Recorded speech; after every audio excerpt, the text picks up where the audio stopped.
ফরেস্টের রানওয়ে মানে চাতালে। এখন টাইম হয়েছে হচ্ছে 10টা 19। পৌঁছে গেছি, অনেকটা তাড়াতাড়ি পৌঁছে গেছি আমরা। চলো এখান থেকে যাব বিষ্ণুপুর, বিষ্ণুপুরের মন্দিরগুলো ঘুরবো, ঘুরে ওখান থেকে একটা হোটেল ভালো দেখে খেয়ে দিয়ে বেরিয়ে যাবো বাড়ির উদ্দেশ্যে। একদিনের ট্যুরটা আমাদের সত্যি এত তাড়াতাড়ি হয়ে যাবে আমি ভাবতেও পারিনি। আমি জানি যে ওই রাস্তাটা অনেকটা জ্যাম হয়। জঙ্গল কি জঙ্গল, তা জঙ্গল দেখে যাও, তা জঙ্গল দেখে যাও, আর চারিদিকে খালি দারুকা বোতল।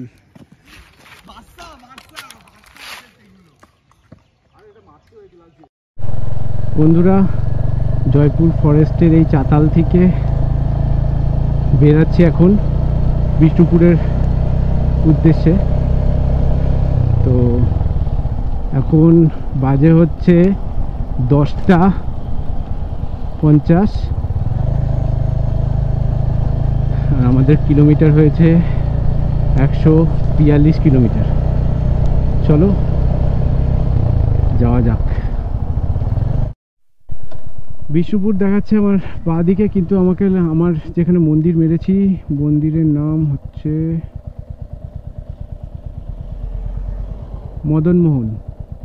মদনমোহন মন্দির। যাব একটু স্ট্রেট গিয়ে ডান দিক দিয়ে ঢুকলে বেশি ভালো হবে। চলো আমরা এদিকে যাব না, আমরা সোজাই যাচ্ছি।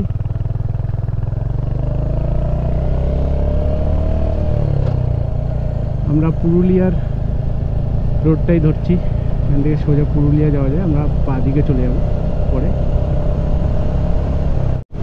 ফার্স্ট ভিজিট করছি আমরা মদনমোহন টেম্পল,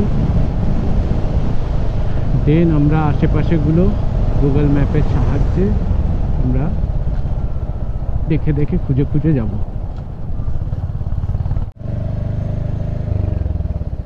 এ হচ্ছে মদনমোহন টেম্পল।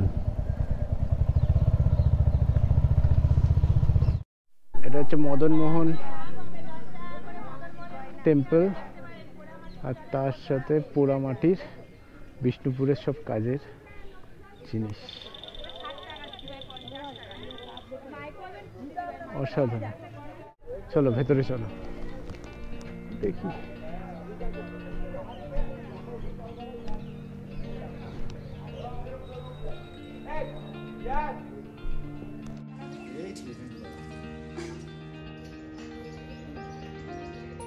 ভেতরে রাধাকৃষ্ণের মূর্তি।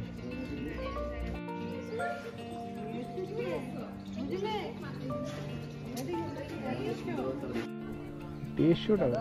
কাপগুলো কত?